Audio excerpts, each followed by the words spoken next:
हुआ था, कस्टोडियन तक कैसे पहुँची, पूरी घटना कैसे रची गई, कहाँ से गिरफ्तारी हुई? ये दिनांक 19 दिसंबर को दोपहर लगभग 12 बजे के आसपास की एक घटना है, जिसमें कुछ अज्ञात व्यक्तियों द्वारा जो है बताया जाता है कि एटीएम से जो है वो पैसा चोरी कर लिया गया है। उसमें तत्काल अभियोग पंजीकृत किया जाता है और जब पैसे की जब काउंटिंग होती है पता चलता है कि 13,08,500 रुपए जो है वो वहाँ से मिसिंग है और जो कैश ट्रे जिसमें पैसा रखा जाता है वो कैश ट्रे भी मिसिंग है। इसमें तत्काल अभियोग पंजीकृत किया जाता है। जो उस समय जो सीसीटीवी फुटेजेस होते हैं वो कलेक्ट किए जाते हैं। वहाँ का जो इलेक्ट्रॉनिक और मैनुअल सर्विलांस के माध्यम से वहाँ के जो टावर डेटा है, टावर नंबर, वो वहाँ से कलेक्ट किया जाता है और उसके बाद फिर तत्काल इसमें टीमें गठित करके इसमें सरगर्मी से इसकी तलाश, जो अभियुक्तों की तलाश जो है वो शुरू कर दी जाती है। इसमें आज 3 अभियुक्तों की इसमें गिरफ्तारी हुई है, जिनका नाम है नौशाद अली, अभिषेक और आरिफ। इसमें जो नौशाद है ये एज ए कस्टोडियन काम करता था सीएमएस सिक्योरिटी, जो ये जो फर्म है जो कैश लोडिंग अनलोडिंग का काम करती है पीएनबी में। जिस एटीएम से पैसा चोरी हो वहाँ पर ये एज ए कस्टोडियन काम करता था। तो कस्टोडियन एज ए कस्टोडियन इसके पास पासवर्ड होता था। ये पासवर्ड इसने अपने मित्र अभिषेक के साथ शेयर किया और अभिषेक और आरिफ ने मिल करके इस पूरी घटना को अंजाम दिया। इनके पास से कुल तीनों अभियुक्तों के पास से कुल जो बरामदगी हुई है 9,20,000 रुपए जो है बरामद हुए हैं। इनके पास से एक आईफोन बरामद हुआ है, जो कि इन्होंने चोरी के पैसों से ही आईफोन खरीदा था, वो भी पुलिस ने बरामद किया है।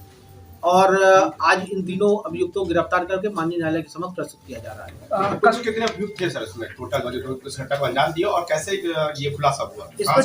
इसमें टोटल 3 अभियुक्त हैं, जैसा मैंने अभी बताया है। और ये तीनों अभियुक्त कहीं ना कहीं इसी सिक्योरिटी एजेंसी के ही एक पार्ट थे। ये जो नौशाद है ये अभी भी काम कर रहा था और ये दोनों पूर्व कर्मचारी थे सीएमएस इन्फो सिस्टम के। इसमें जो हम लोग को जो फुटेजेस मिली थी उसके आधार पर और कुछ संदिग्ध नंबर्स मिले थे, उनके आधार पर हम लोग काम कर रहे थे और उसके फलस्वरूप आज इन तीनों की गिरफ्तारी किया गया है। नौशाद और आरिफ लोग जो आपस में कनेक्शन हुआ था, क्योंकि ये नौशाद अभी मौजूदा कर्मचारी है, ये लोग पूर्व कर्मचारी रहे, कैसे आपस में साझा की और कैसे चोरी की रचना हुई? ये नौशाद और ये जो अभिषेक है ये दोनों कानपुर के रहने वाले हैं और ये जो आरिफ है ये फतेहपुर का रहने वाला है। नौशाद अभिषेक को जानता था, अभिषेक आरिफ को जानता था और इस तरह से ये तीनों एक गैंग बना करके इस पूरी घटना को अंजाम दिया। ये तीनों एक साथ शामिल हुए और फिर इस घटना को इन लोगों ने अंजाम दिया। नौशाद ने पासवर्ड शेयर किया, लेकिन नौशाद यहाँ पर फिजिकली वो प्रेजेंट नहीं था। फिजिकली ये अभिषेक और आरिफ आए थे और इस पूरी घटना को अंजाम दिया और फिर अंजाम देने के बाद ये लोग पैसे का आपस में ये लोग बंटवारा करके फिर अपने अपने गंतव्य स्थान की तरफ चले गए। बात की जाए पुरानी जो घटना एटीएम चोरी की रही है इससे पहले, क्या उस गैंग से भी थोड़ा संपर्क रहा है इन लोगों का, क्योंकि पहले भी इसी तरह की घटनाएं हुई हैं? नहीं, देखिए इस तरह एक जो पैटर्न देखने को मिल रहा है कि कहीं ना कहीं जो ये फर्म है इसके भी कर्मचारी जिनका प्रॉपर बैकग्राउंड चेकिंग नहीं होती है और इस वजह से ये कहीं ना कहीं इस तरह की घटनाओं में संलिप्त होते हैं, इस तरह की घटनाओं को अंजाम देते हैं।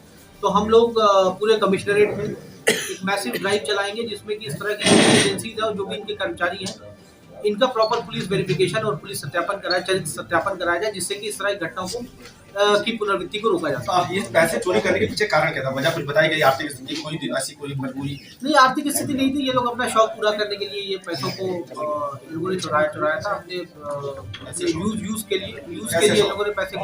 अब किसी का नौशाद का ये कहना था कि इसके कुछ पैसे उधार थे, उसको पैसे खरीदे थे।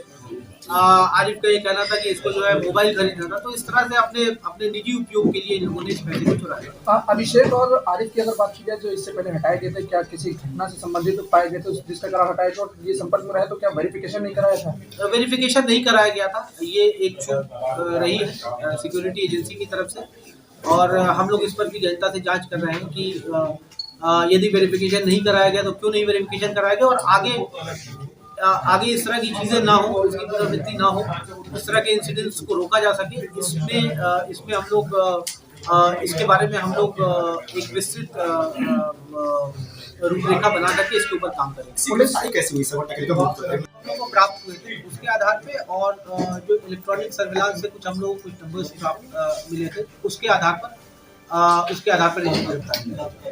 बात की जाए जिस तरीके से पुलिस अभियान चला रही थी, उन्होंने लापरवाही की घटना हुई, क्या कंपनी को भी पुलिस की तरफ से नोटिस जाएगा उनसे नहीं, पूछताछ निश्चित तौर पर अगर इस तरह की घटनाएं लगातार रिपीटेडली इस तरह की घटनाएं होती हैं, पूर्व में भी विभूतिगढ़ में इस तरह की घटना हो चुकी है, तो यदि इस तरह की पूर्व में लगातार इस तरह की घटनाएं होती हैं तो कहीं ना कहीं कल्पेबिलिटी और कहीं ना कहीं रिस्पॉन्सिबिलिटी ये जो एजेंसीज हैं इनकी भी तय करना होगा, और इस बारे में जो हमारी लीगल टीम है उससे कंसल्ट करके आगे कार्रवाई की जाएगी।